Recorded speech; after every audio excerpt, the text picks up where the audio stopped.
ସଚେତନ ହୋଇ ଜାଗ୍ରତ ରୁହ, କାରଣ ଆମମାନଙ୍କ ବିପକ୍ଷ ଶୈତାନ ସେ ସିଂହ ପ୍ରାୟ ଗର୍ଜନ କରି ଘୁରି ବୁଲୁଅଛି, କାହାକୁ ଗ୍ରାସିବ। ପ୍ରିୟ ମୋର ଭାଇ ଆଉ ଭଉଣୀମାନେ, ମୁଁ ଆପଣମାନଙ୍କର ଅଳ୍ପ ସମୟ ନେମି। ଆମେ ପବିତ୍ର ବାଇବେଲରୁ କିଛି ପାଠ କରିବା। ଏଫେସୀୟ 6:11-12ରେ ପ୍ରଭୁ ଏହି ପ୍ରକାର କୁହନ୍ତି, ତୁମ୍ଭେମାନେ ଯେପରି ଶୈତାନର ସମସ୍ତ ଚାତୁରୀ ବିରୁଦ୍ଧରେ ଦଣ୍ଡାୟମାନ ହୋଇପାର, ଏଥି ନିମନ୍ତେ ଈଶ୍ୱର ଦତ୍ତ ସମସ୍ତ ସଜ୍ଜାରେ ଆପଣା ଆପଣାକୁ ସୁସଜ୍ଜିତ କର।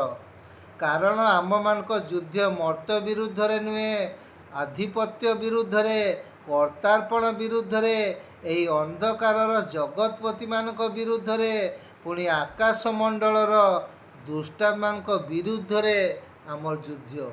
ଆମ ଯୁଦ୍ଧ ଆତ୍ମିକ ଅଟେ। ପ୍ରଭୁ ଯୀଶୁଙ୍କ ଦ୍ୱିତୀୟ ଆଗମନ ଅତି ସନ୍ନିକଟ।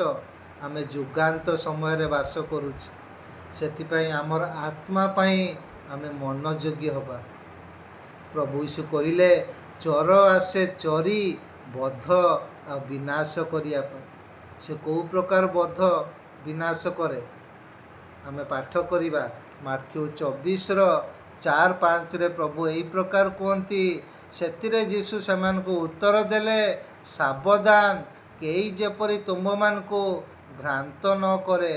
କାରଣ ଅନେକ ମୋ ନାମରେ ଆସି ମୁଁ ଖ୍ରୀଷ୍ଟ ବୋଲି କହି ଅନେକଙ୍କ ଭ୍ରାନ୍ତ କରିବେ। ଅନେକ ଭଣ୍ଡ ଭାବବାଦୀ ଉଠି ଅନେକଙ୍କୁ ଭ୍ରାନ୍ତ କରିବେ। ଶତ୍ରୁ ଶୈତାନ ତା'ର ସମୟ ସରିଗଲାଣି ଜାଣି ସିଏ ତା'ର କାର୍ଯ୍ୟକୁ ପ୍ରବଳ ଭାବେ କରିବ। ମଣ୍ଡଳୀ ଗୁଡ଼ିକରେ ତା'ର ଭଣ୍ଡ ପାଳକ, ଭଣ୍ଡ ଭବିଷ୍ୟଦ୍ବକ୍ତାମାନଙ୍କୁ ଛିଡ଼ା କରି ମିଥ୍ୟା ଶିକ୍ଷାରେ ଲୋକମାନଙ୍କୁ ସେ ଭ୍ରାନ୍ତ କରିବା ପାଇଁ ଚେଷ୍ଟା କରିବ।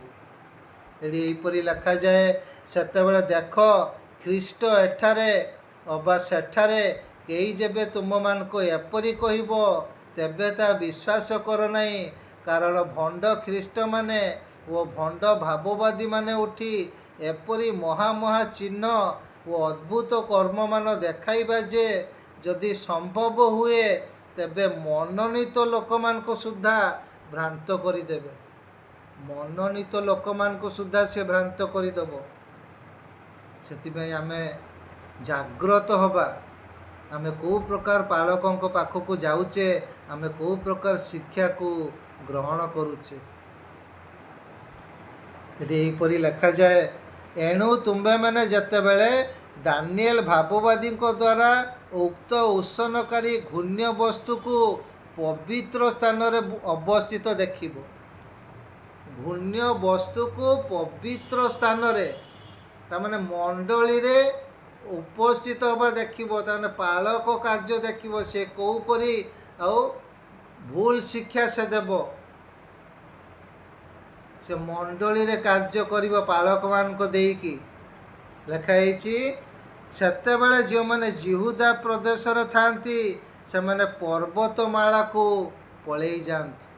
ଆମର କାମ ହେଲା ଯେଉଁଠାରେ ଠିକ୍ ଶିକ୍ଷା ଦିଆଯାଏ, ଯେଉଁଠାରେ ଈଶ୍ୱରଙ୍କ ଦାସମାନେ ପବିତ୍ର ଆତ୍ମାଙ୍କ ଚାଳନା ଦ୍ୱାରା ବାକ୍ୟ ଦିଅନ୍ତି, ସତ୍ୟ ବାକ୍ୟକୁ ଦିଅନ୍ତି, ସେହିପରି ପାଳକକୁ ଆମେ ମନୋନୀତ କରିବା।